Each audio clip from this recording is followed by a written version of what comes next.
oceans too.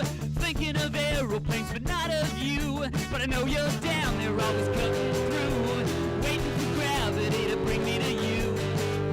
But I'm caught between two worlds of blue. Above the sky and below there's you. And I'm going nowhere but going fast, getting high on wings of melting wax and dreams of panic attacks. Ba ba ba ba ba da da da ba ba ba ba ba da da da ba ba ba ba ba da da ba ba ba. Greed and ambition, yeah, I threw 'em on. Now I'm new money, a barbarian, but the lust is melting in the brilliant sun. Yeah, this ain't love and I'm the fallen one. But I'm caught between two worlds of blue. Above the sky and below there's you. And I'm going nowhere but going fast, getting high on wings of melting wax and dreams of panic attacks. Well, you know I'm a lover, I know you're the lover, and I know you're the one. I know I'm the one. But I need validation, yeah, from the women to the motionless sun. And I need some damage to damage some feeling. I can turn us both into some lipstick screen. But that ain't the kind of greed. You're eating away at me. I know who I'm supposed to be, but not what I'm supposed to be. I don't know where I'm supposed to be. So I'm caught between two worlds of blue. Above the sky and below there's you. And I'm going nowhere but going fast, getting high on wings of melting wax and dreams of panic attacks. Ba ba ba ba ba ba da da da ba ba ba ba ba da da da ba ba ba ba ba da da ba ba ba. Baby, I've been close to the sun. Baby, I've been close to the sun. But baby, I missed you and I don't belong. But baby, I missed you and I don't belong. Feet on the ground, yeah, I'm in on. Ba ba ba.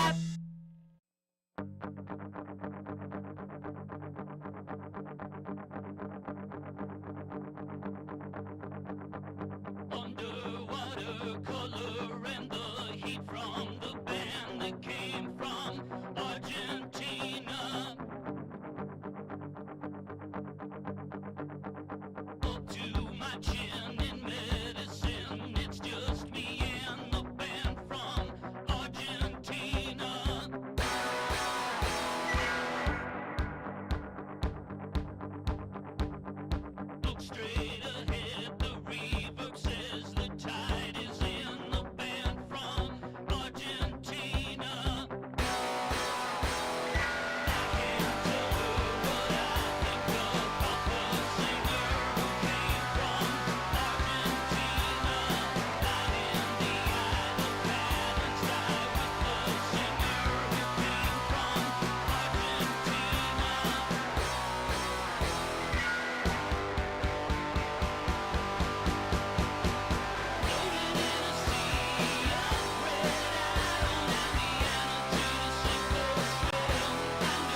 What do you do when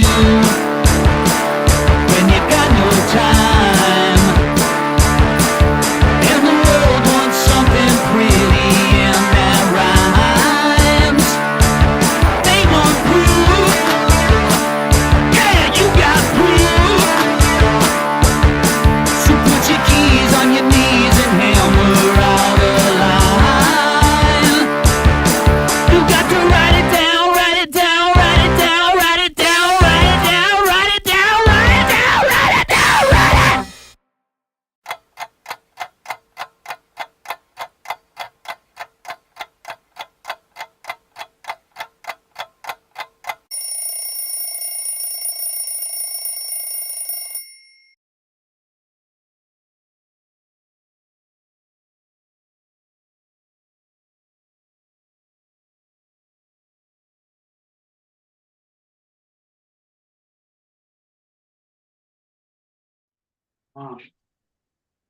Interior night hotel room. The sound of a ring cam alert. Crystal's face pops into camera. Groggy and still waking up, rubbing her eyes.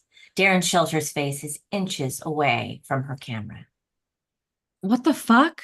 Darren moves back from the camera and rolls a package over and over in his hands. Darren, is that you? Oh, Toots, you're home? No, I'm not, but my ring cam alerted me. What are you doing? I'm just what do I say? I'm just touring the neighborhood to make I was just looking at your lawn. Why, Darren? It's late there, huh? Yeah, it is. Why are you holding one of my packages? I'm not. What's going on, Darren?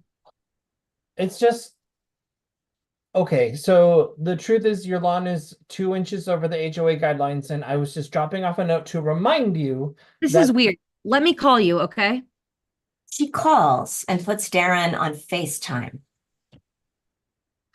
That's better. My husband will be home soon, and I'm sure he'll take care of it. Well, you see, the fact of the matter is that Darren Shelters glides next to Darren. Christ, Darren, you're making a poop sandwich out of this. Hi, Mrs. Pearl. Karen, you're there too. Yes, I am. Listen, Mrs. Pearl. Crystal is fine. Oh, blessings to you. So the fact of the matter is, you have a lot of packages on your porch, and we're just going to open your door and place them real courteously and neighborly just on the inside of this here door.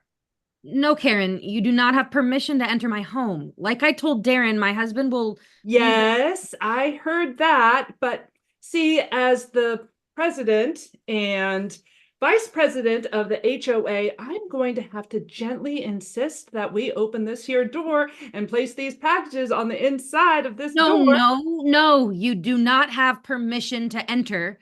Yes, Crystal, I do. Karen, maybe we What? can... I just don't feel good about this. Oh, steel your spine, Darren. Satan's troops abound, and we will not. Karen and Darren step back and talk quietly to one another about the ethics of what they're doing as Crystal pulls out her computer to FaceTime Leo, her husband. Pick up. Yo. What's up, babe? Where are you? In the bathroom? Wait, what? Are you using the bathroom? Yes, ma'am. Just gave birth, as it were. Finishing a righteous game of Fortnite on my phone until you ruined it. Why did you answer? Because Forget it. Listen, the HOA dickheads are like standing outside and trying to... what? They're trying to what? Are they... We can hear you. Sorry, Crystal. Sorry, shit. I'm gonna mute you for a minute. Did she just call us dickheads? The HOA president and her husband are at our house threatening to go in. What? Why? Oh, that's a great question, Lee.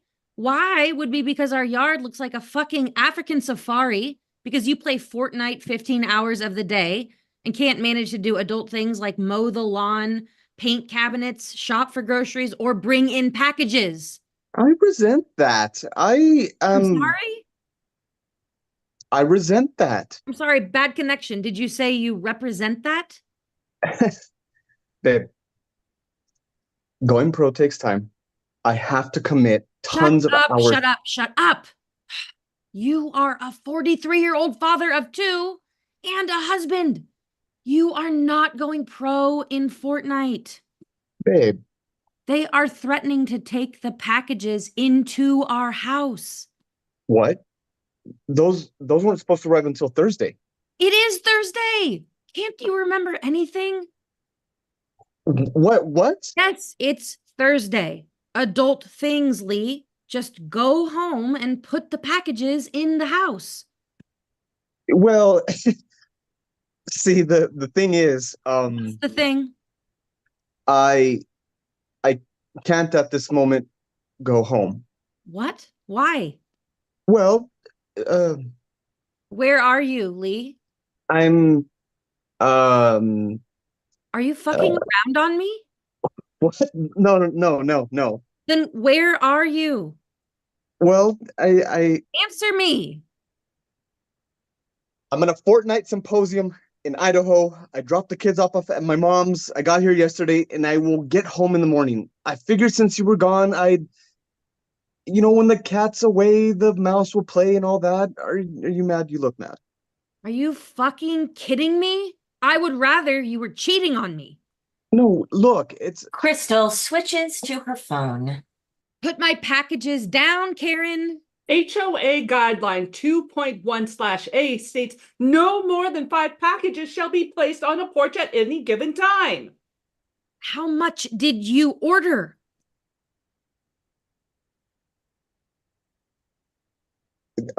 what? Karen, I'm really gonna insist that You are going to insist nothing, Mrs. Pearl. You live in one of the most affluent gated communities in Seattle, and not because I want you here, but because the president before me allowed you to sneak in there. sneak. Yes, sneak. And I'm sorry. I'm gonna have to agree with my wife on this. Thank you, dear. Yes, you sneaked and snuck around here, and you're here, and that's fine, but Bullshit. You haven't liked me since day 1, and I don't have to like you. There are no rules that state I must like you, Mrs. Pearl. No HOA guidelines. The fact of the matter is, privilege comes at a price, and the price to have 24-hour security and the majestic beauty and tranquility of Cedar Lake is... Karen, You do not interrupt my wife, you harlot. excuse me? Yes, you harlot. I'm sorry, it just sort of fell out of my mouth. The cost of your privilege is you keep your darn lawn cut to code, and you don't have packages spilling off your porch. Why are you so mean to me? What did I do to you? I'm not mean. I'm mean. What? Why are you singling us out then? I am not. Crystal, I called the police. Are you still there? We've been fair and courteous even, but the truth of the matter is we don't trust, we don't like your kind. What? What does that mean? Listen, Crystal, we're just going to go in and have a look around. And if, God willing, everything looks copacetic, we're just going to leave and no one will be the wiser. No harm, no foul. No, you do not have permission to We go. have a key, Crystal. Mrs. Pearl. We have a key, Mrs. Pearl, and we are entering. No, it's my home. You do not have permission. Open it. I'm trying. Turn it. I know how the fucking door works, dear. Then fucking open it. I'm trying. Dear, did you have your locks changed? Because that is against fucking guidelines. Whoa. The sound of a siren. You lying sack of shit. I don't know what you're talking You about. lying whore! You cum guzzling fucking twat! That is against HOA guideline 5.1, and you know! Karen, I didn't have it. You harlot! You filthy harlot! The sound of a police cruiser and officers approaching. Hello, ma'am. Sir, can I ask what's going on here? No, you may not. Yeah, well, now I'm going to insist. Is this your house? And what seems to be the problem here? Officer, we have a right as the HOA president and vice president to... Listen, we got a call for a possible breaking and entering. What? Yeah, so I'm gonna have to ask you to walk down with me and my partner so we can clear this up. Oh, we most certainly will not! I'm sorry, did you push me? I tapped you! Come with me, ma'am.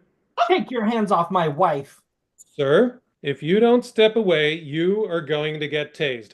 First and last warning. Take your Ah, what did you do? I warned you. Ma'am, are you there? Yeah, I am. Yes, well, ma'am, we've moved the perps off your porch and we're going to question them and potentially run them in for obstruction and striking an officer. Thank you. Thank you so much. No problem, ma'am. Just can't feel safe. Can't feel safe anywhere. Not even Cedar Park, ma'am. Speaking of which, you have a ton of packages on your porch, ma'am. Yes, mix up. They were delivered early. I can put them inside the door. Could you? Yes, ma'am. Okay, let me buzz you in. The police officer rummages. All set, ma'am. Thank you so much. Oh, not a problem. I don't get home until tomorrow. Now I only have to worry about my lawn. I wouldn't worry, ma'am. Looks like someone is here to mow your lawn right now. Your door is locked. Have a nice day. Thanks again. What a fucking way to wake up. You're still playing, aren't you? Dedication and giving oneself completely, babe. That's how I'll go pro. Did you have the locks changed? What? The locks, did you have them changed? Yeah. Remember you said you hated the silver. I had them switch it to the ornate cobalt black. Son of a bitch! You remembered. I'll let you go. Call me when you're done. Okay, babe. Oh, and Richie should be there to do the lawn. And He's there now. righteous. Fucking shit! Bye, love.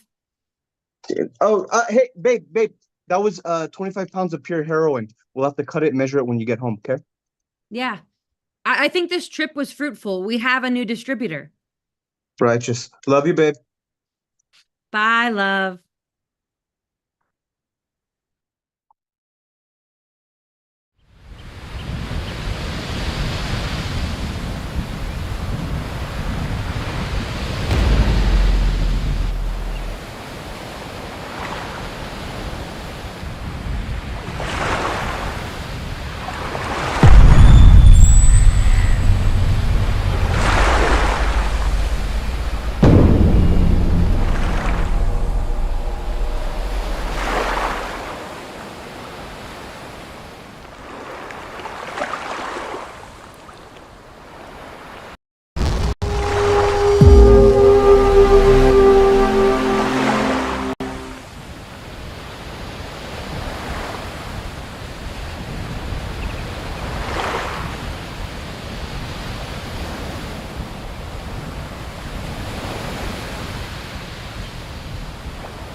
A divided stage. Stage right, a recliner and table. Stage left, a verdant lawn with two lawn chairs. The bough of an apple tree, represented by hanging globes of luminous gold, hangs over the yard from the tree in the adjacent yard. Of a wall flat with a window that raises up and down runs between the set. Evelyn reclines in a lounger, languidly surfing her phone, a large scratching sound. Bob, Bob, cut it out. Haven't got the energy for this shit. The scratching stops, a wild cat wails. Oh, listen, Bobby, it's just for a short while. The sounds of a cat skittering across a wood floor, a loud mew, sound of a mower starting up. Evelyn sits up in the recliner and looks out the window. Oh, would you look at him today? All dressed in browns, like a hardy character, man of the earth, a yeoman, like a dream. The mowing ceases. Evelyn inches forward and rises with some difficulty. She opens the window to the screen. Adam? Adam? Adam appears near the window holding a rake. Oh, hey, Evelyn. Adam, I've got the dread virus. Oh, no. Yeah, it really sucks. But I wonder if I could ask a favor. Anything. I managed to get the garbage out, but could you wheel the recycle bin to the alley? Of course. How you doing? Oh, okay. I have a fever, but it's not too high. Wrung out. Oh, you poor thing. In there all alone? Oh, I've got Beelzebub. Though he's a terror because he's not going out. Oh, yeah, he's a crazy dude. A total demon inside. Looks out the windows desperately, clawing everything to pieces. And I haven't the energy to stop him, but I can't go chasing around for him outside if he disappears. Oh, man. Can I get you anything? Shop for you? Nah, I got all kinds of stuff delivered. Just tell me, seems warm out there? Coolish now with the marine layer, but supposed to warm up real good. God, I miss the world. Everything out there looks so heavenly, ideal, like the first of everything. The blue peeking through the fog is a celestial blue, the grass a verdant patch of paradise. Your apple tree dripping with golden fruit is life itself. I have new eyes for everything. Marvelous. How we should see the world every day. A foghorn sounds in the distance. Fog. We live in a fog till we're awoken and see everything as it really is. Infinite. That's somebody. Blake, maybe? I don't know, but that's cool. I read some myth or something that on the first day on Earth, man mourned terribly the sun going down, thinking it would never rise again. Oh, shit. Of course. You're going along thinking this is great, look at all this cool shit, then suddenly the light starts to fade and you think, fuck, I just wasted the only time I can see. How I feel right now, after a long, dark, nightmare-filled night. But with the dawning of another day, I think, why do I take 1 second for granted?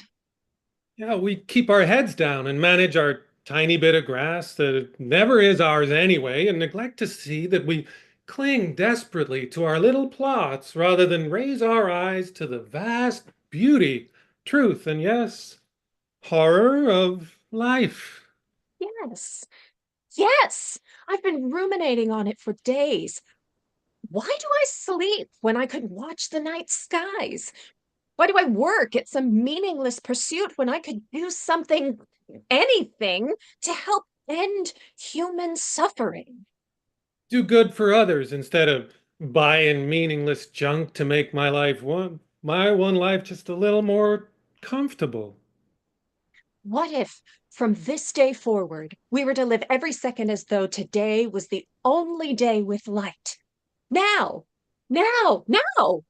Now, my God, you're a prophet in there.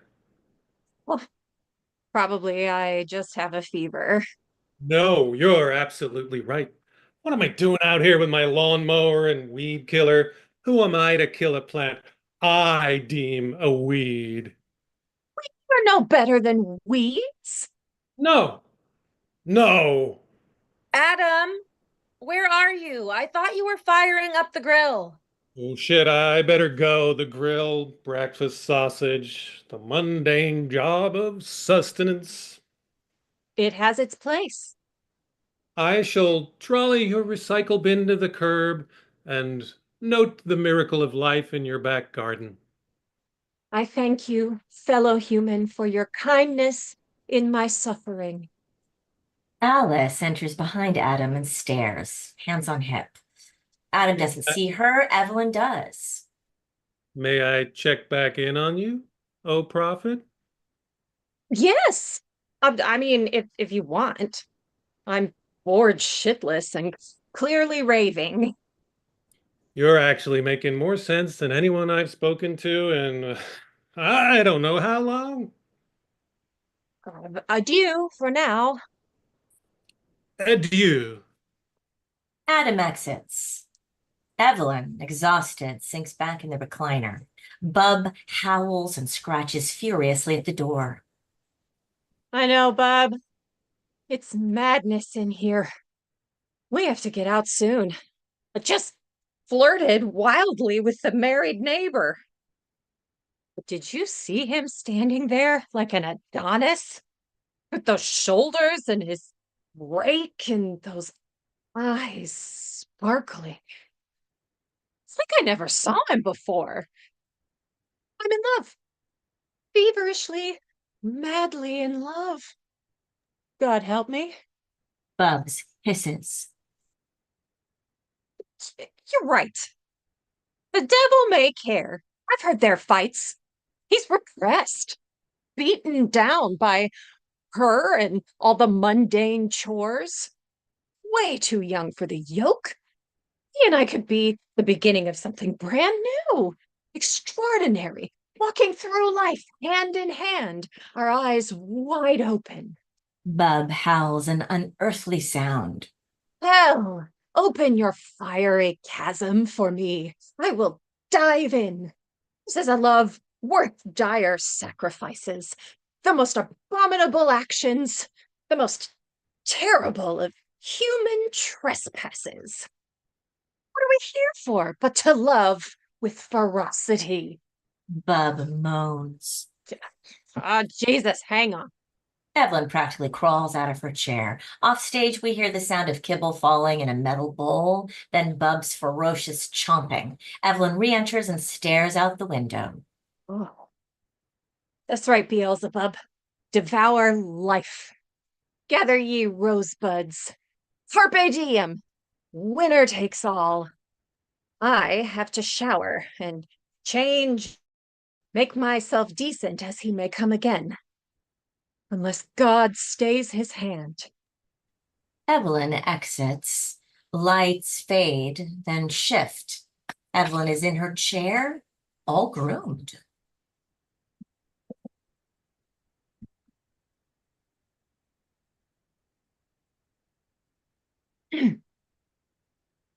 Summon him, O evil one. Bub howls. A beat, then Adam enters. Evelyn feigns sleep. Adam taps on the window. Evelyn awakes dreamily, then opens the window. Forgive me for waking you, sleeping you, prophet. Do I sleep or do I wake? How farest thou? Ugh, I farest not well. I feel as though I have a poisoned cloak about my person. Then I shall bring thee a magic apple. Adam retreats to the tree and jumps impressively several times. Still, he plucks a golden apple. Oh, Adam, if you're picking apples, pick a bunch. Oh, sure, hon. He picks several, then comes to the window and offers one. Which one is the magic apple? This one. Is it? The first one you picked is in your left hand. Oh, damn, really? I could have sworn, It's okay, they're all magical. that's the truth. Every living thing. I decided, no more messing with this stupid yard. I'm gonna let everything go wild as it should be. God's creations. Are you religious? Only in the strict sense of a respect for sanctity. And what deserves our reverence more than nature?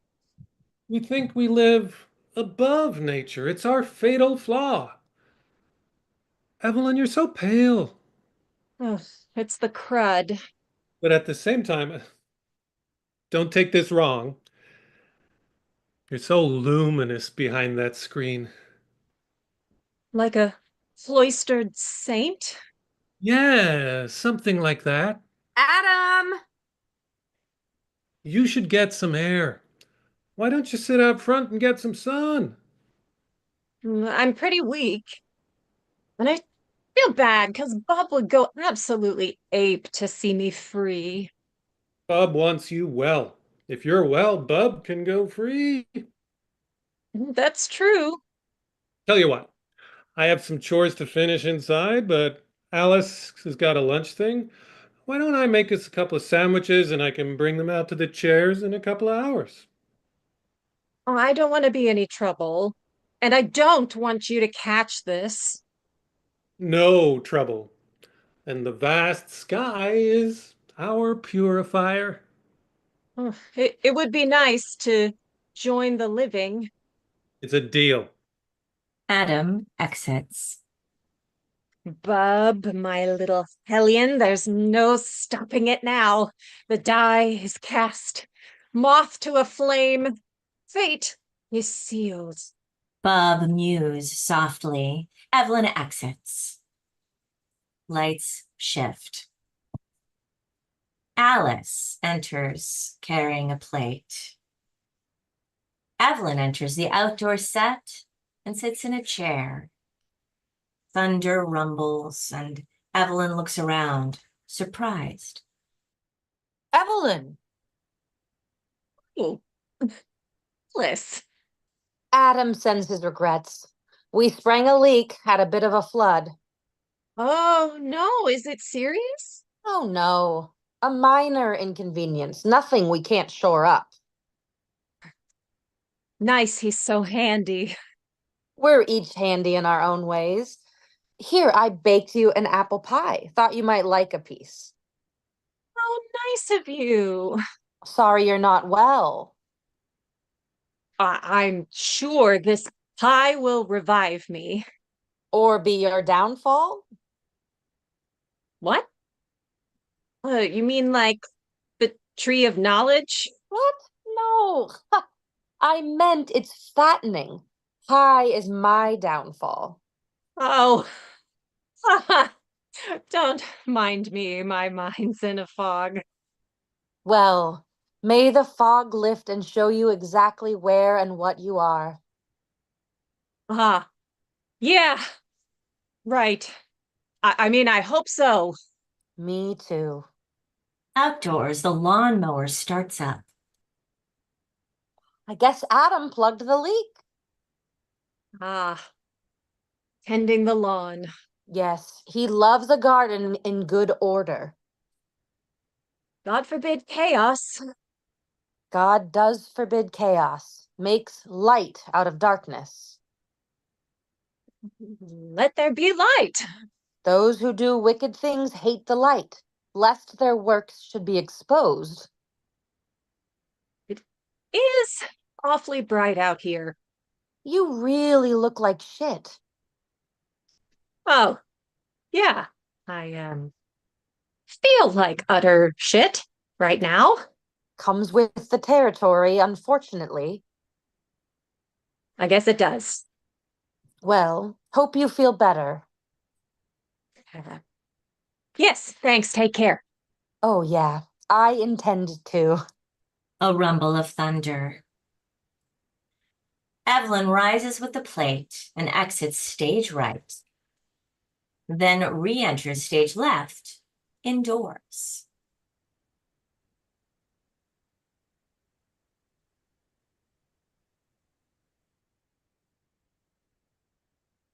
Well, that's it, bub. We're undone. Shot down, fallen back to earth. Where are you? Bubs hisses, claws her from behind the recliner. No! You fiend! That's it. Go out. You're on your own. Evelyn dips off stage with a bundle of cat, opens a door, and Bubs skitters out with a moan. Doors shut. Evelyn re-enters. She contemplates the pie. Probably poisoned. She tastes the pie. Who cares? I'm practically dead anyway.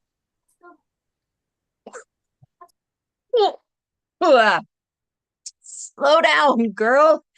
Oh. Oh. Oh my God.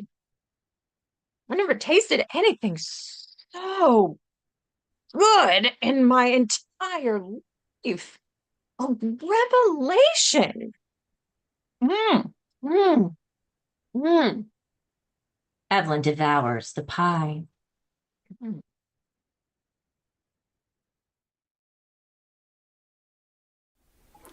It takes a worried man to sing a worried song. Takes a worried man to sing a worried song. Takes a worried man to sing a worried song. I'm worried now, but I won't be worried long. I went across the river and I lay down to sleep. Went across the river and I lay down to sleep. I went across the river and I lay down to sleep. When I woke up, I had shackles on my feet.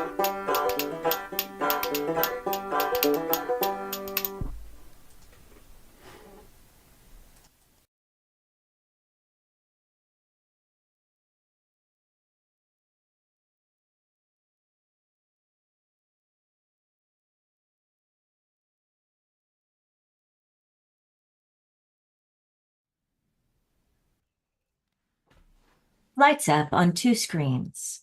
In one view is a table with a small wrapped package on it, smaller than a deck of cards. Otherwise, that view is empty. The other view is empty. One enters the space, not looking at the camera, instead looking around. Two enters the second empty space a moment later, watching the camera. One notices the table and a small package. They walk cautiously over, still looking around to see where they are. They pick up the package.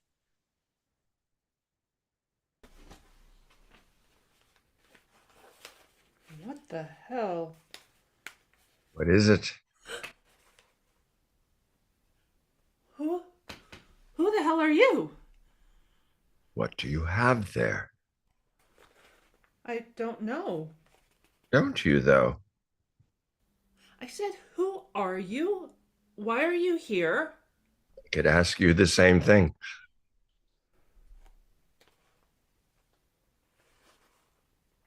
I don't know where I am. Where are we? What's in the package? I don't know. It feels necessary.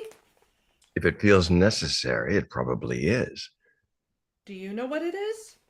Does it matter? It does to me. You already said it feels necessary. It feels that way, but I don't know why. Where did you say we were? I didn't say, but I think you know. Why won't you answer my questions? Who are you? Do I know you? We know each other well. You're safe. Why would you say that?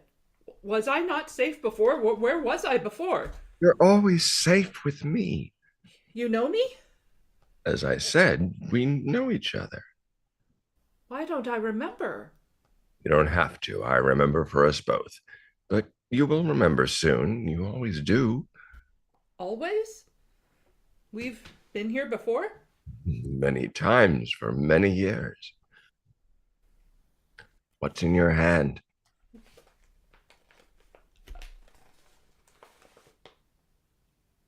I don't know. Are you going to open it? Should I? Do you think I should? I only ever want you to be safe and happy. What the hell kind of answer is that? Who are you anyway? You don't have to be upset with me. I'm sorry I didn't answer you before. I'm your protector. My protector? Why do I need a protector? Everyone does. I'm yours. What are you protecting me from? Pretty much everything. That's my job. Well, why the hell would I forget my protector? Have I been injured? Have I lost my memory? Sometimes you do, and no, and no. What? Sometimes you do forget me briefly, but you have not been injured and you have not lost your memory. Are we friends? You could say that. Are we more than friends? Do you want to be more than friends? I don't know. Maybe? It's up to you. But wait, what's up to me? Why won't you tell me where I am? Because you're going to remember soon. It's better when you remember yourself. Why won't you tell me? This feels awful. This not knowing. What's in the package?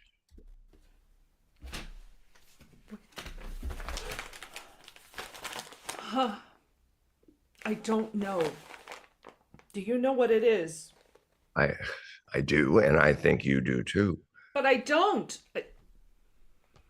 What are we to each other? I love you. You love me? I told you I'm your protector. I love you. That's different from loving me. Are we in love? Sometimes it can get complicated, but we do love each other, and I am your protector. I wish I remembered. I mean, you do seem familiar, but I wish I knew how I felt about you. It feels like... Complicated. Yes! Yes, that's it. Complicated. You are pretty attractive. You think so? I do. I really do. Have we been intimate? We have. I wish I remembered. Well, Was it good? Our like intimacy? nothing you've ever experienced. You told me I changed your life. Changed my life in a good way? I guess that's for you to decide, isn't it? I guess. You told me I'd make you feel better than you thought was possible. I did? Yes, you did. And also that you forgot everything bad while we were together. Huh. That seems like a good thing. It is a good thing. That's what we mean to each other. Why don't I remember if it was good? You will. You always do. How long? How long? What? How long have we been together? Many years, my love. Your love. I like that. And you do really love me. Really do. And that's why I got you that gift. Oh. Thank you. I don't think I'm used to getting gifts. You're not. No one gives you gifts. Not like I do. Why is that? Am I not... Don't I know other people? You do, but not like you know me, and they don't love you like I do. Why? Am I not nice? You are the sweetest, smartest, funniest person I know. Funniest? You're Funny? hysterical. Your jokes keep us going. Keep us going. So it's just us. Most of the time, yes, it's just us.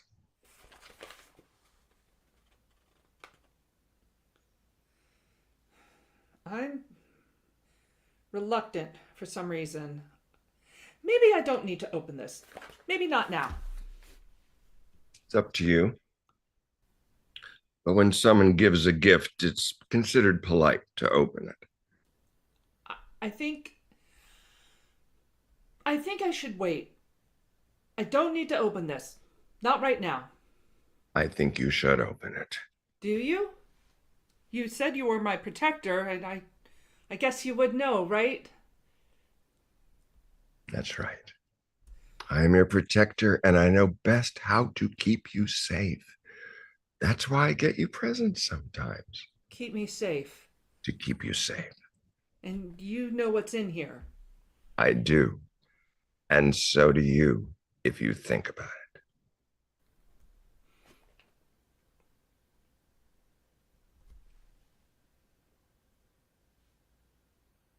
It's dope.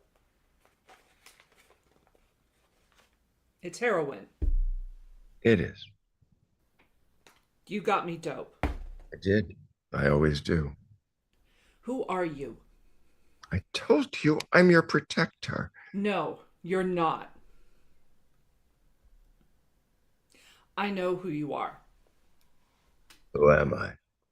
I don't want to say it. Why not? Because it's awful. You're awful. I'm your protector. I don't need protecting. No?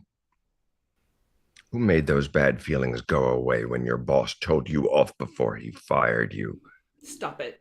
When your mom called you a loser, who made that go away? Stop. When your dad died? Stop it. I'm not awful. I keep you safe. I protect you. You're my addiction. Yes. You are why I want dope. It's more complicated than that. You make me want. Yes. You make me forget. You're some kind of magician. Magician, you give me too much credit. Yes, magician. One hand distracts me with protection while the other kills me. You're killing me. I love you. I don't want you. That's a choice you have. Is it? Is it? If it's a choice, then leave. Leave now. You don't want me to leave. I know you. No, I'm telling you now. Leave. Leave me alone. Then why are you still holding the package? The dope. Yes. I don't want it. Do you want to open it? No, it's dope. Then put it down.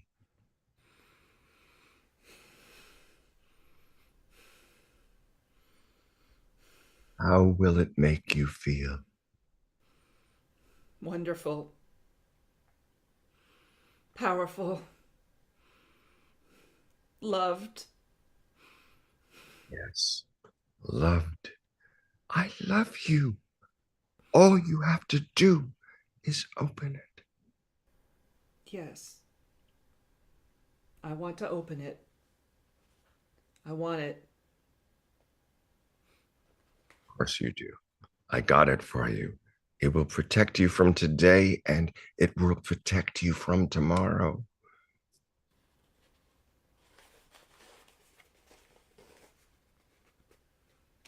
No, I can't. I promised.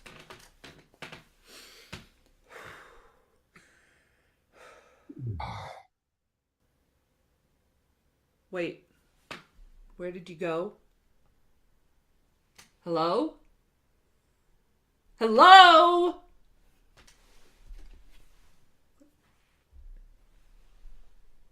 Hello?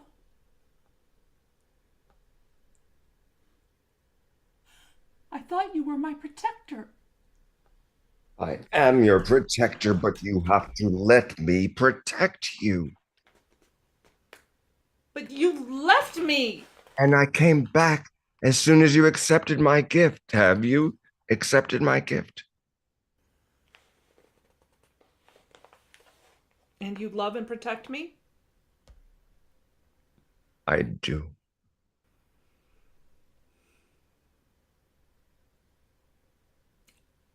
I think I love you too.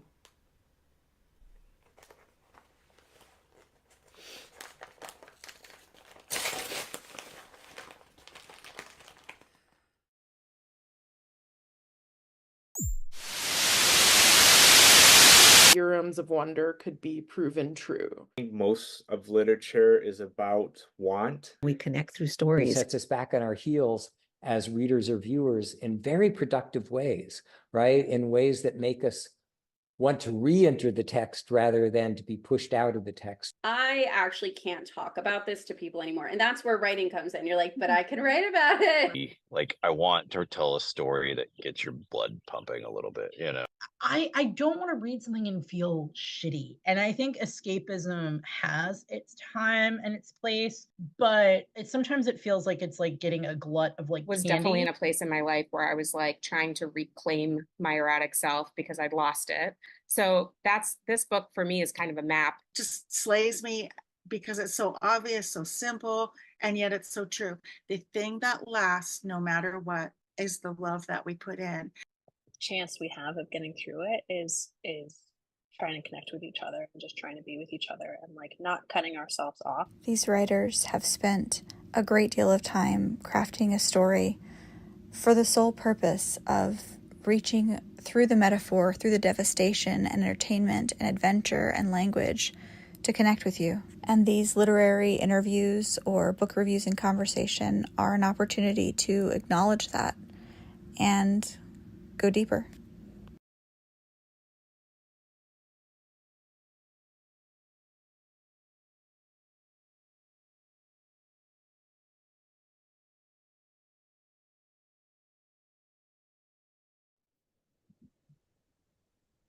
Lights up on a beautiful office filled with books and art, textured, cozy, earthy. A knock on a barely cracked door. Yes, one moment. Who is it? Dr. McAllister, it's me, Phoebe Lawler. Can I grab a minute of your time? Oh, Phoebe. Sure, yes. Come in. Phoebe timidly enters, leaving the door slightly ajar. Dr. McAllister is at his desk, computer open. Are you sure? I can come back at a better time. I just saw your door cracked, so I thought I'd pop in to ask you a quick question. Oh, sure. I have another class soon anyway, so it shouldn't take too long. I think I have a little bit of extra time to spare before I head into my next big meeting. What's this about? I'm just concerned about my grade in your class. I know it's extra, but I'm just sort of committed to getting all A's, and based on my grade for your last paper, I'm worried I'm not going to make it. I see. Could you maybe give me some insight into what I could change or focus on that would help me get better grades on these upcoming assignments? His phone buzzes. Oh, 1 minute. I need to reply to this. I'm setting up a meeting with some local studio executives that I need to build a relationship with on the students' behalf. Sorry it's so hot in here. My AC unit stopped working this morning. He moves toward the cracked door and closes it. As he passes her, he grabs her water bottle from the side pocket on her backpack. He confidently takes a place on his love seat sofa across from his desk and crosses his leg, revealing his cashmere socks. He examines her water bottle. At least with all the sweating I'm doing in here, I'm remembering to stay hydrated. Also, it's great for the skin. Although your skin doesn't need it. Here, Have some water. He hands her back her own water bottle. Muna, huh? You get this merch at their show? Yeah, this summer. It was great. Well, I must say, at least your sticker collection isn't just a boring shrine to Ms. Swift. It's always something I notice with the first year students.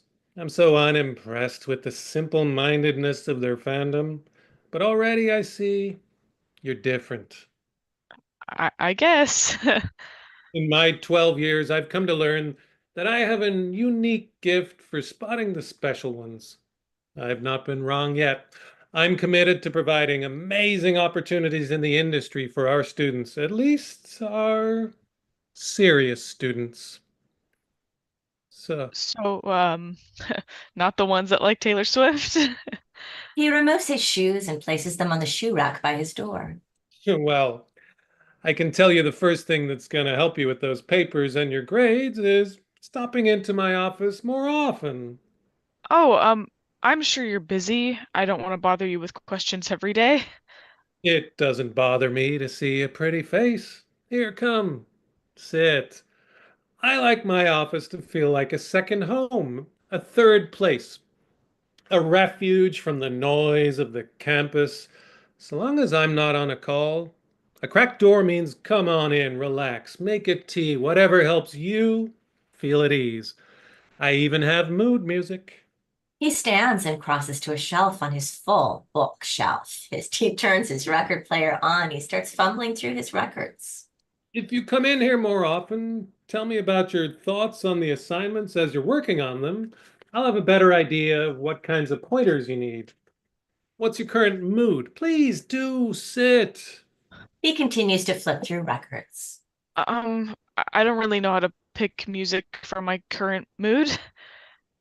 Don't be shy. In order to be taken seriously in this industry, you really need to showcase your knowledge and experience with variety. And know what you like.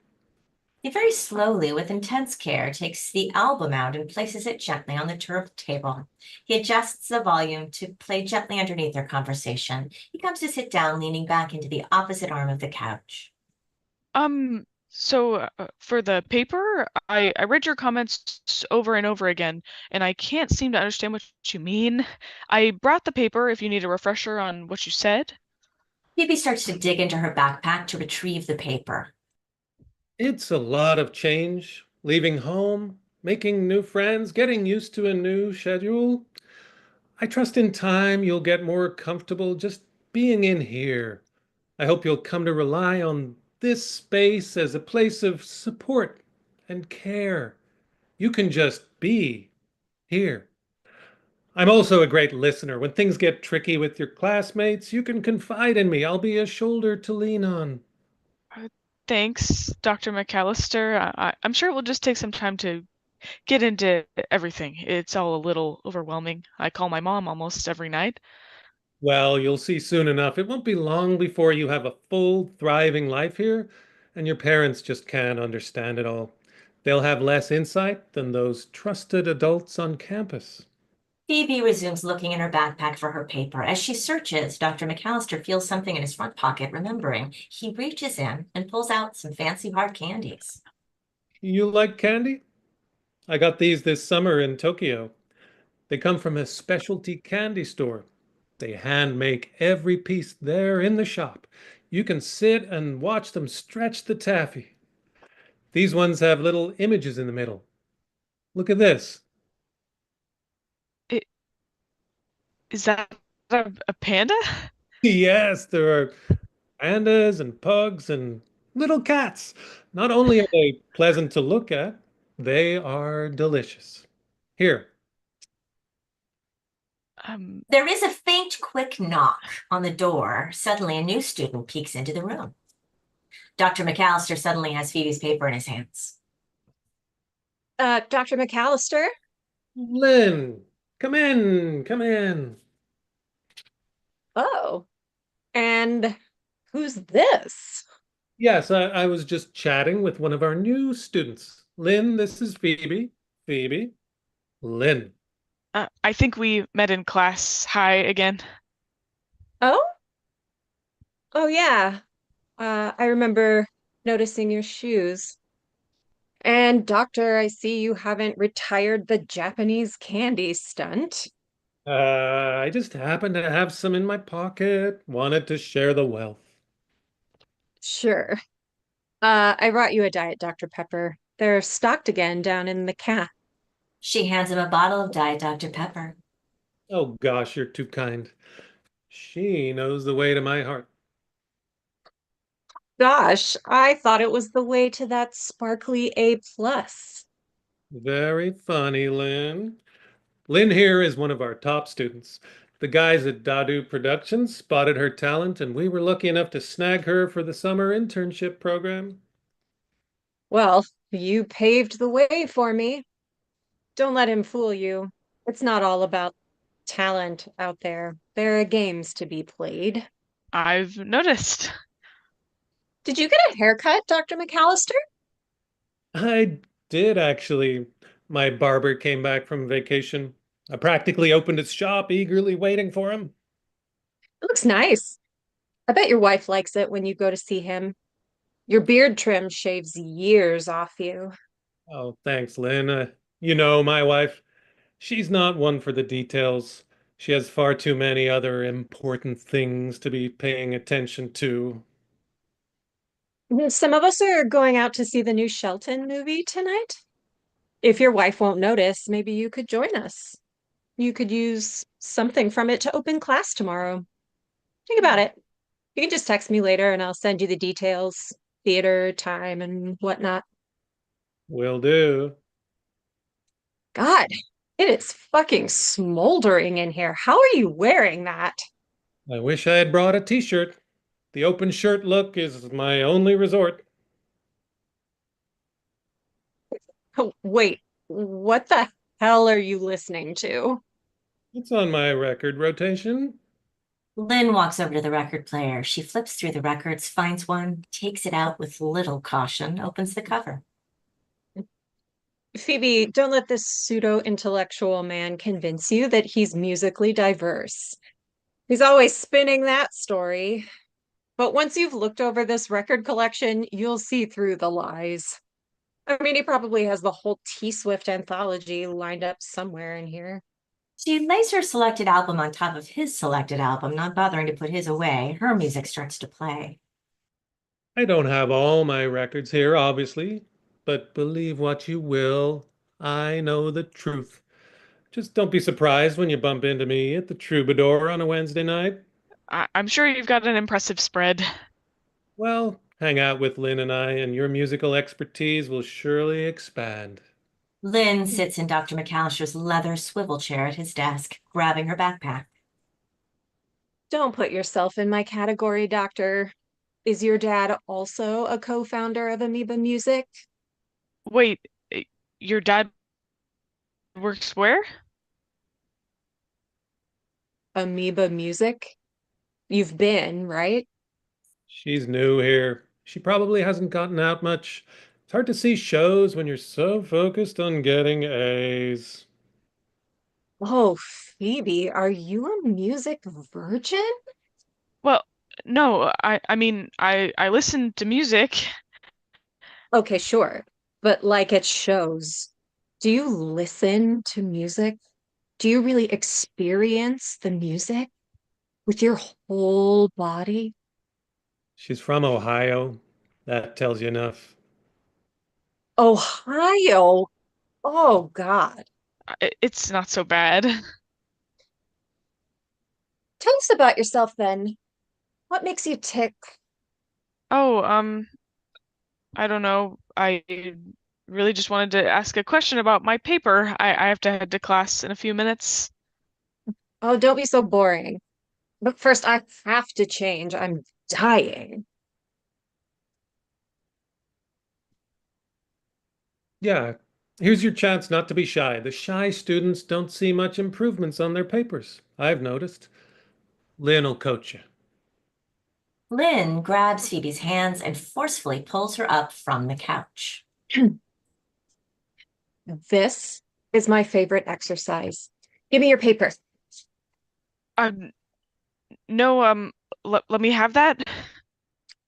The current assignment goes as such. Read your opening paragraph to us as if it were a dramatic monologue or a Shakespearean sonnet. No, thank you. I just had a quick question. The paper's not good. It's really just Read us your paper, Ohio.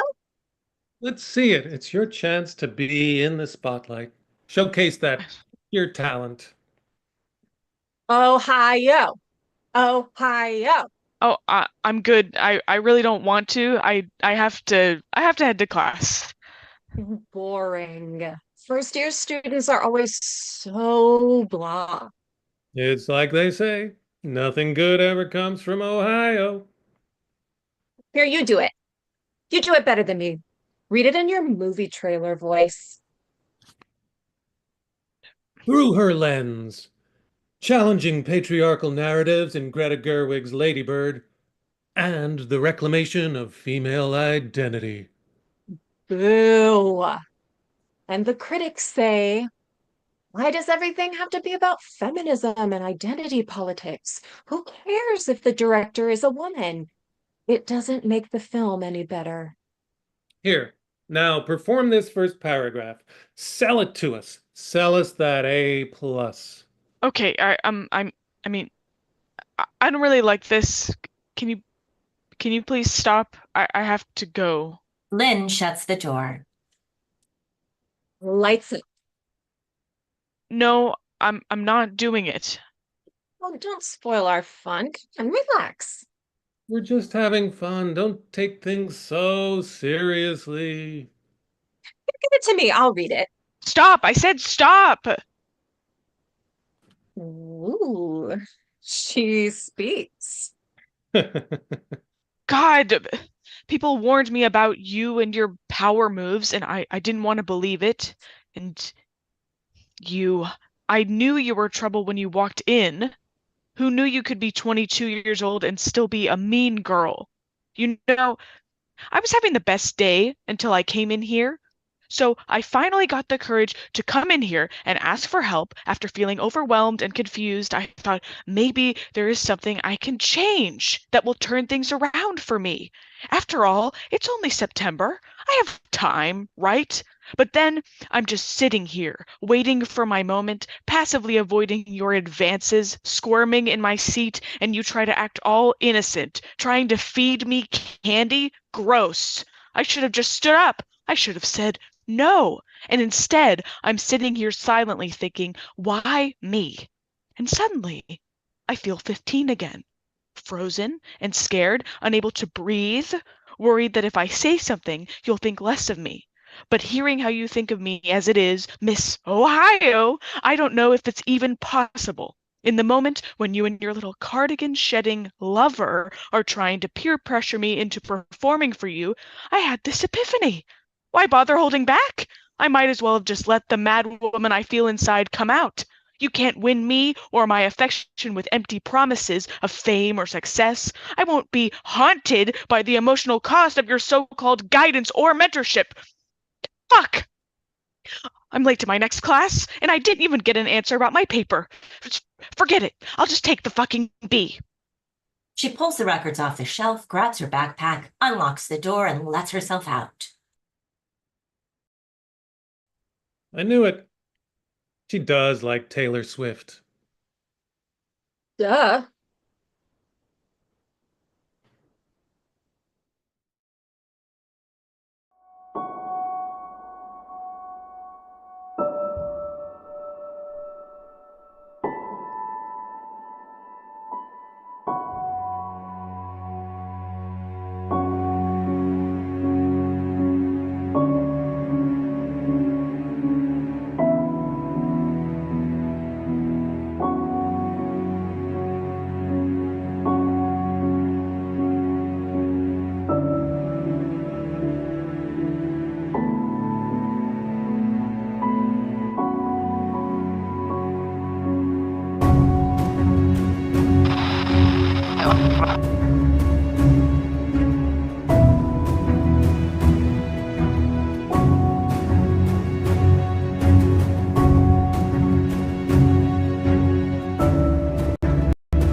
It's late on a weekend, maybe around 1 a.m.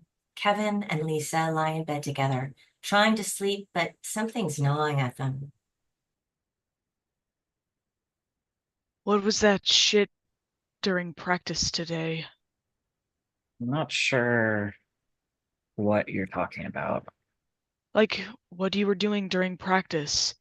It was pretty passive aggressive, or maybe more like aggressive aggressive. I don't think I was doing anything that unusual. The way you were hunched over your amp, making feedback the entire time. I was just trying something different.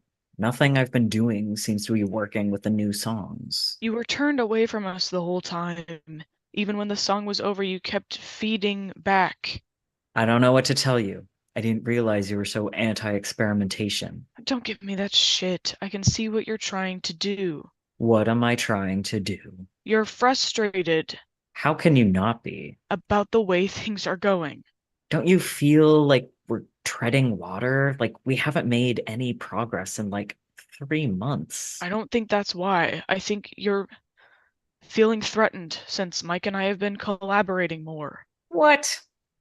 Mike's shit is cool. I just not sure where I fit in. And that's the problem. You're threatened, so you're trying to sabotage the whole thing by drowning it out with awful guitar noise. Fucking Christ. So you hate my ideas that much. Is there anything else you hate about me while we're at it? Sorry. Maybe I do feel threatened. I just keep thinking back to when it was just you and me and a cheap drum machine. And we played terrible fucking shows at open mics where no one gave a fuck about us. It was a bad scene. We had some good shows. Some good shows, but do you remember how I was? I know. It wasn't good. I had to get completely trashed before I could even think about getting on stage. I can't go back to that. The band is doing so much better now, like objectively. I don't get why everything has to change just because you don't have complete control anymore. I never had complete control. It was a collaboration between the two of us.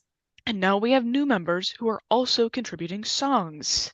Songs that aren't as good. So, you really do think that? No, I'm just being an asshole. It's obvious that you're depressed. And I'm the only one? That's why we've been treading water for 3 months, because you're fucking miserable. So you're saying that I'm the only one who's depressed? I am not saying that, but at least some of us have the decency to keep our depression to ourselves. I can't believe you're blaming this on me. It's not an easy thing to say. I've been wanting to tell you, but I keep putting it off. We had a band meeting, and we decided that we don't want to play music with you anymore. You don't want to play music with me anymore? So you're kicking me out of the band? That's not what I meant. I'm just saying that it's not working. How else am I supposed to take it? I can't fucking deal with this. So I guess you're breaking up with me then too. No, babe, that's not it. I still want to be with you. Really, the band just, it needs to be separate. And that's your executive decision? I moved to this fucking town to be with you and to play in a band with you. How can you separate the two? What's even the point of living here if we can't play music together? Because we'd still be together, that's the point. You know I love you, right? I mean, this band would have never happened without you. And now I've got nothing to show for it. That's not true. You are so creative. I'm sure you can keep making music. I just can't fucking believe this. Being kicked out of my own band. How about if I kicked you out of the band instead?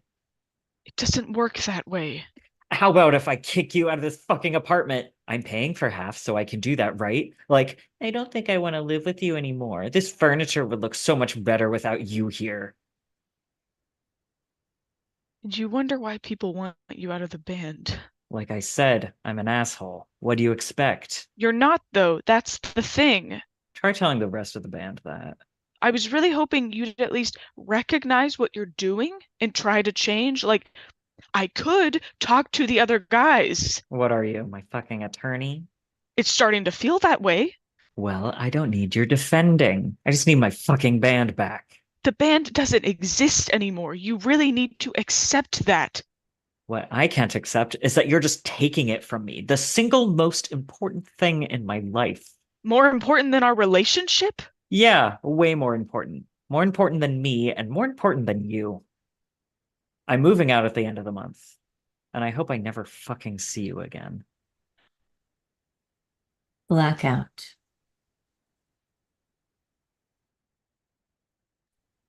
A week or so later, Lisa and Kelly sit at a bar-style table in the kitchenette of Lisa's studio apartment. Lisa is holding a pile of index cards, quizzing Kelly. 1 sugar cube, 2 dash bitters, 1.5 ounce rye whiskey, 1/2 ounce Pernod, 3 mint leaves. Add Pernod to empty rock glasses. Swirl, discard excess, place sugar cube in glass, add bitters, muddle, add whiskey, fill with ice. I think you're forgetting the garnish. Lemon twist. Correct. Smurf piss. Who the fuck drinks this shit? Really cool people. God, this is fucking disgusting. Hey, don't give me any hints. How is that a hint? 1/2 ounce rum, 1/2 ounce curacao, 1/2 ounce blackberry, 2 ounces sweet and sour. Blend and strain. Fill with 7-Up. Garnish. Flag. Fuck, you're really good at this. Yeah. I realize it's not that different from my med school studies. Is it weird that I'm approaching bartending like an academic subject? Yeah, a little. Greyhound. Too easy. 1 ounce vodka filled with grapefruit juice. Why do they call it a greyhound? Have you ever thought about that? They ran out of spirits one day at the Greyhound track in Topeka, Kansas in 1913. All they had left was vodka and grapefruit juice, which they'd never thought to combine before, and behold, the Greyhound is born. Is that for real? No, but it could be. I'll bet it has something to do with a Greyhound bus. That makes it sound pretty tawdry. Isn't it though? I mean, you take vodka, the cheapest hard Did you know liquor. that vodka is entirely flavorless and colorless? I learned that in bartending school. You're such a fucking nerd. What's this? It never bothered me much before, but the hairs of his beard started to chafe my face when we kissed. And one day I asked him to shave it off. It seemed like a reasonable request at the time, and he assented without any protest, but the result was almost enough to make me regret having asked in the first place. Let me see that.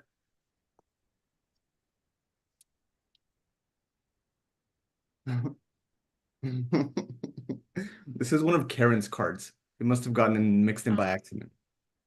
She writes her novels on note cards? Yeah, she said that's what Nabokov used to do. It seems kind of impractical. Gin and tonic. You can skip that one. The ingredients are in the name of the drink. Okay, hotshot. Midnight mass. Why are you doing this anyway? Just a backup plan in case med school doesn't work out. You say that like it's a foregone conclusion. Not at all. I'm doing really well, believe it or not. You don't have to do it, just because Dad is a plastic surgeon. That's not why I'm doing it. This shit isn't even real anyway. It made him real rich, though. Don't tell me you're not doing it for the money. I'm not. Are you playing in a band for the money? Yeah, I'm really rolling in it over here. Exactly my point. Well, why don't you just do the bartending thing? You obviously enjoy it. Going through these flashcards, you'd probably make almost as much money, and it would be like half the stress. Who says being a medical doctor has to be stressful? I mean, have you met Dad? That's Dad. He's a fucking maniac. If you start turning into Dad, Why the fuck would you assume that? You barely even talk to me anyway. Why'd you invite me over here today? I just wanted to hang out. Isn't that enough? You never want to hang out. I guess I'm not cool enough for you and all your white belts. You should feel lucky. Believe me, you don't want to get mixed up in my shit. Where's, what's his name? Oh, he's out. It seems like he's never here. That's because he's not. I don't know why you won't introduce me. There's no point. He's not the best guy. Yeah, but you've been together for what, 3 years? He's not coming back. You mean tonight? He's not a keeper like your Karen.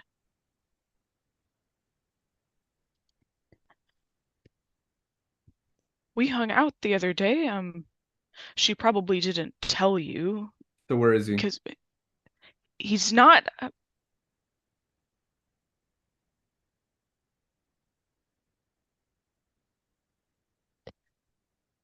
He's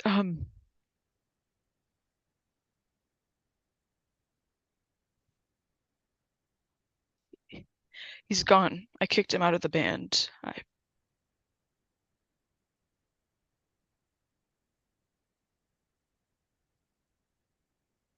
Mother Pucker. I'm not sure I know this one. Let's see. Vodka, tequila. Do you know it?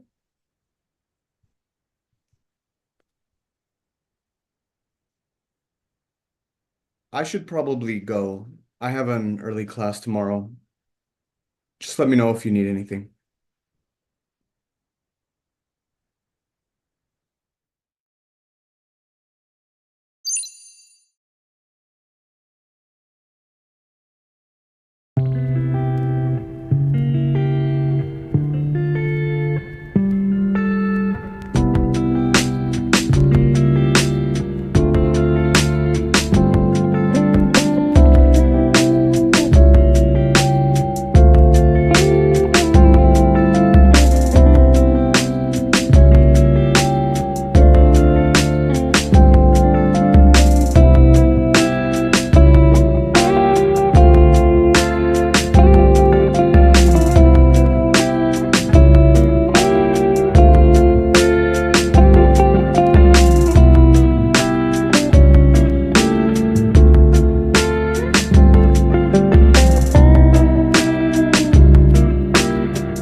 Pastor sits at the dining table reading. Wife is in the midst of breaking down a whole hog in the cramped kitchen.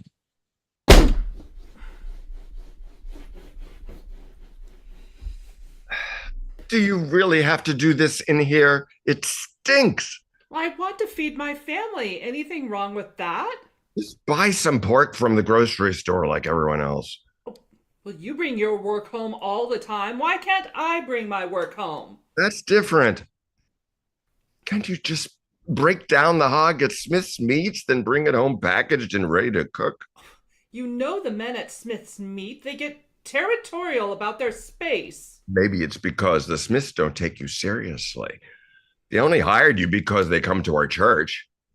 Like I don't know that already. They're always telling me that I was a nepotism hire because they owe you one. I did help them fundraise for their business. It's the least they could do. That's what I love about our church. We are so community oriented, aren't we? Right. That's too much pork. We can't eat all of that by ourselves. Well, I'll feed it to the congregants too. If I do a hog roast, maybe they'll like me as much as they like you. They would like you better if you calm down your more eccentric tendencies. I'm a pretty normal lady. You are unlike any other pastor's wife I know, and I've met a lot of them. because I can actually cook? That is actually one thing I appreciate about you. Thank you, dear. The other pastors are telling me that I need to keep a tighter leash on you. You're unpredictable sometimes. How can I lead my congregants when I can't even handle my wife? Oh, you've handled me all right. Wife takes the butcher saw and starts sawing through the rib cage. Come on now. You're head of the household. You are the fount from which all blessings flown. I've already acknowledged that. Don't make me out to be one of those guys, one of those fundamentalist pastors who beat their wives and won't let them out of the kitchen. I never said you were, and I like the kitchen. You know, I actually pride myself on my progressive views. I let you pursue your cute little passions. You inexplicably started getting into butchery, so I sent you to culinary school and helped you get employed with the Smiths.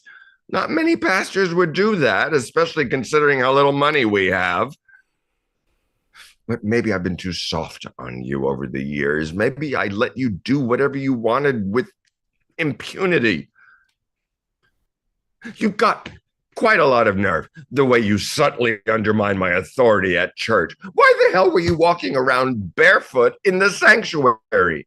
Why were you interrupting me at church budget meetings? You embarrass me sometimes. Read the room. I'm sorry for being disrespectful. I separated the ham from the loin, by the way. Thoughts on honey glazed ham? Sounds pretty good. Also, you think our dynamic isn't the best influence on our children? Look how single-minded and obtuse Abe is. Single-minded and obtuse. Perhaps did he get that from me? He's a little effeminate too, isn't he? I wonder where he got that from. Maybe you should get him into butchery, put a little vigor in his life. Well, I don't think he'd like it. Abe rarely eats meat in the first place. He should eat more meat. Maybe that'll bulk him out a little. Well, he says he's an artist. Artists can eat meat. Picasso ate meat. I've seen pictures of Picasso. He looked like a burly guy. He's figuring himself out. He's 22. He should be getting a job and moving out. We were already lenient on him when he decided to drop out of college. He's just sitting in the basement, making silly drawings. I wouldn't be surprised if he's experimenting with drugs. Lord have mercy, I am a pastor, one of God's anointed, called to be an example, and the least I can do is have a spiritually sound family. Wife, get out of the damn kitchen and do the thing I like. Right now? I still need to... I am the head of the household. Do as your husband says. Wife stalks out of the kitchen. Her apron is smeared in blood and she looks a little unkempt. Her curving boning knife is still in her hand. Pastor puts down his book and stares at wife.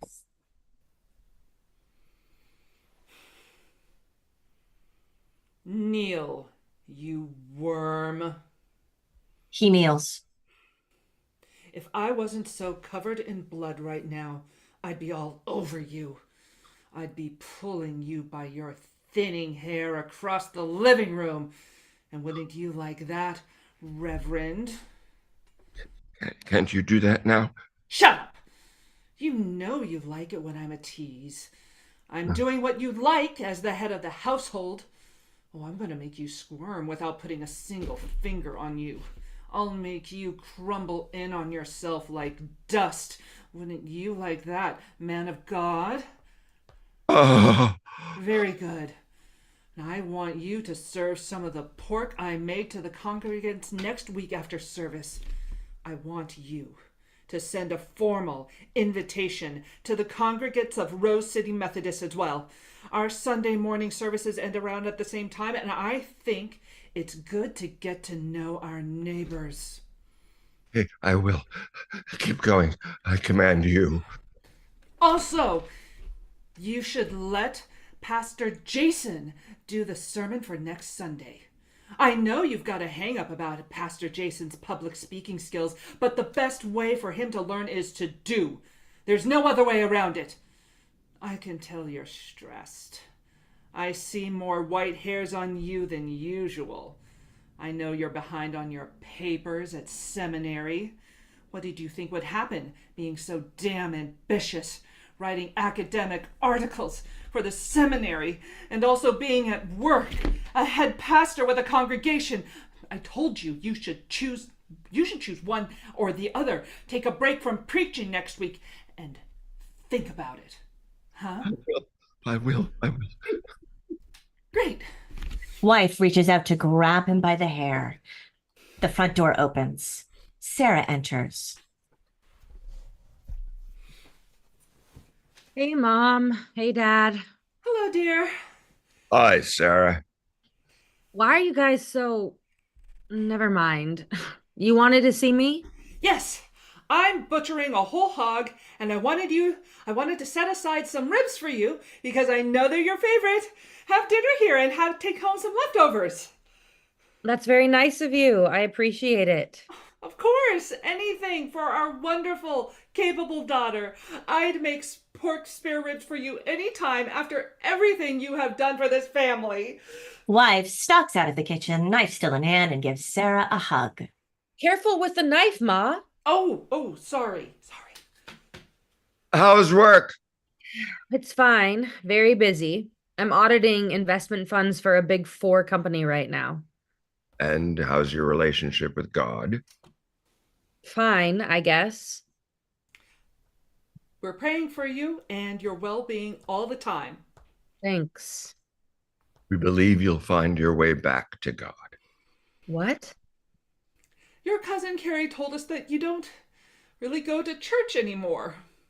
God, that's something I told her in confidence. Well, tell Auntie that Carrie's had sex before marriage, and that's why she gave her entire family scabies, because she got it from her hookup. Christ, my sister's gonna blow her damn gasket when she hears that. I don't have the time or wherewithal to discuss my spirituality with you all, if you don't mind. Yes, of course. You have a long day. We understand. We can talk about that later. Can we borrow some money from you? She hasn't even set her purse down yet, dear. Let her rest and have dinner first. What's it for this time? It's for Abe's therapy. You know how he's been lately. Wow. I'm surprised you guys believe in therapy. Come on, we're not monsters. Is that what you think of Christians? I mean, we're not all that closed-minded, you think. That's not what I said. Sarah, please. Abe hasn't been doing well. He still hasn't gotten a job? No, unfortunately not. You still haven't paid me back for getting you through culinary school. Don't be callous with your family. And I am very grateful for that. You know your father and I are very proud of you. And you know, it's tough sometimes having the salary of a small-time pastor and a part-time butcher. And you're kind of a powerful bigwig in the accounting sphere. No, I'm not. I'm just one accountant out of many at the accountant factory. Once Abe goes to therapy and gets a job, things will be much easier.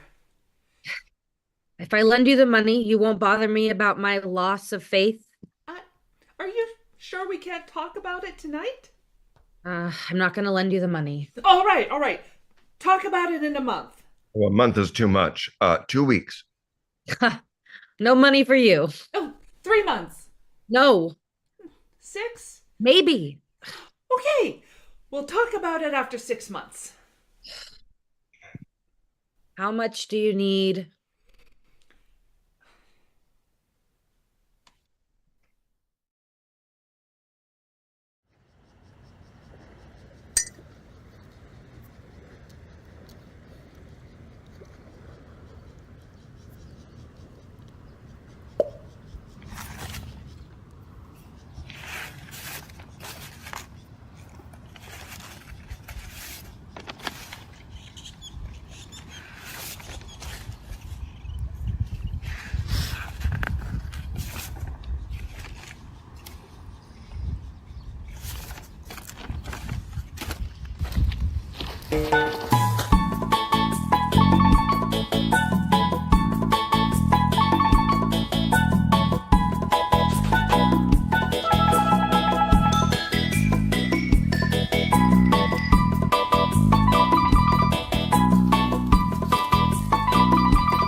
Arr. Arr. Arr. Arr.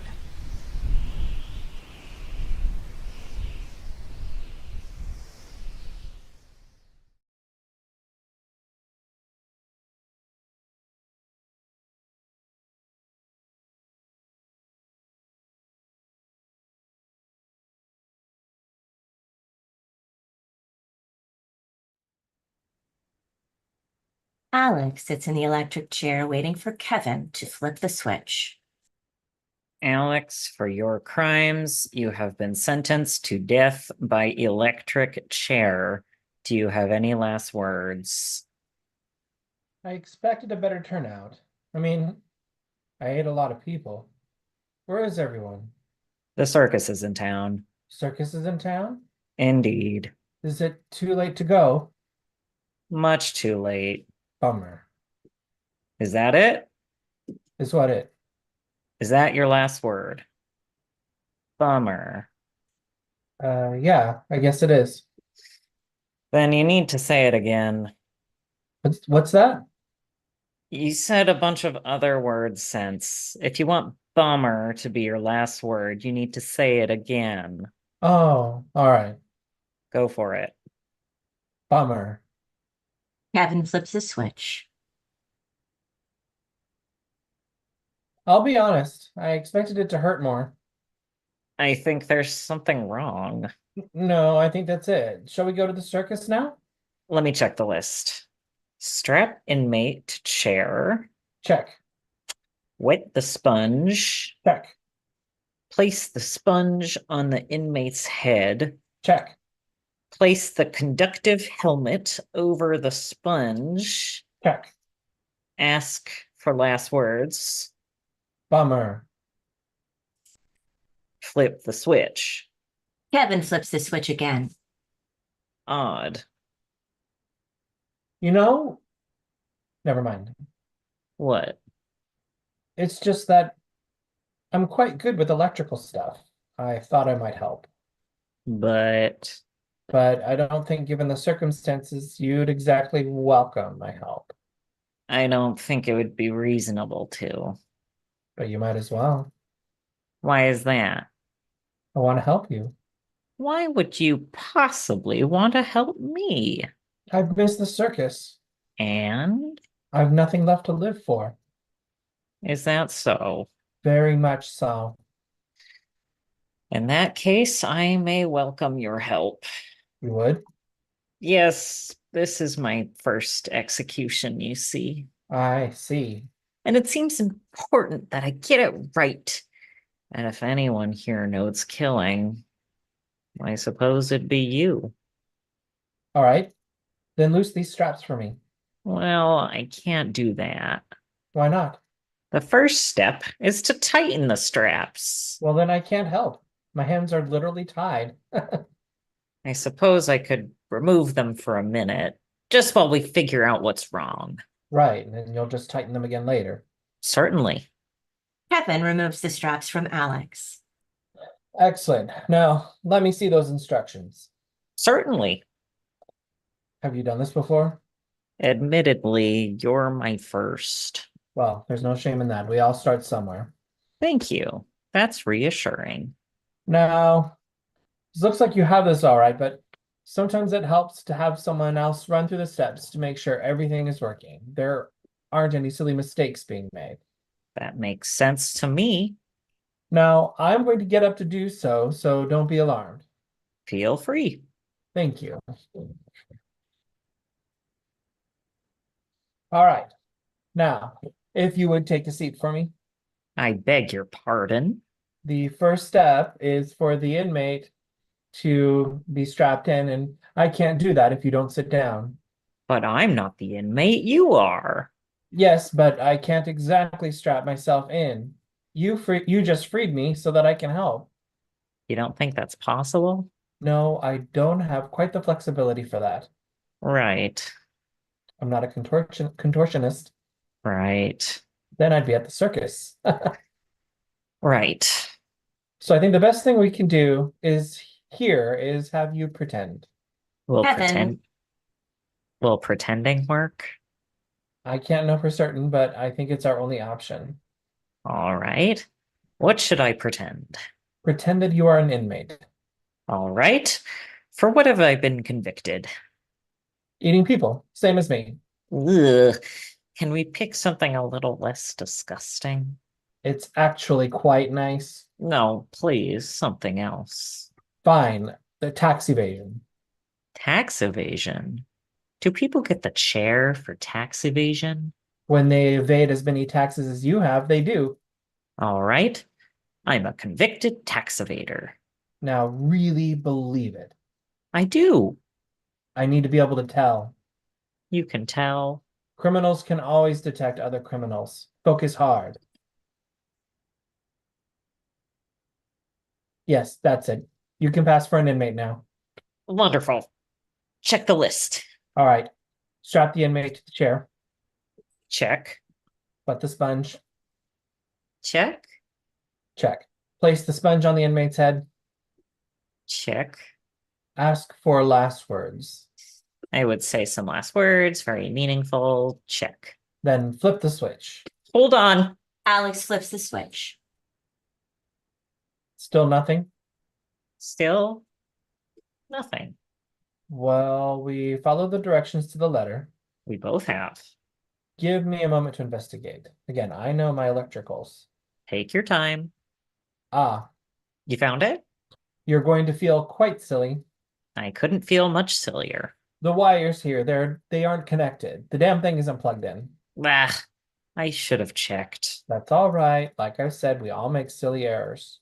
Right, well, at least we found it now. At least that's right. Now, would you unstrap me? I'm tired of being a tax evader. Well, there's a bit of a snag there. Which is? I don't really have intentions of freeing you and sitting back down in that chair. Ah.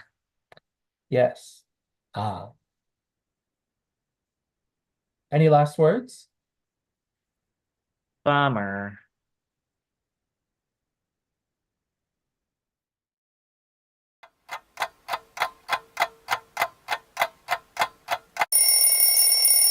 When your hands start cramping, you've done a good day's work.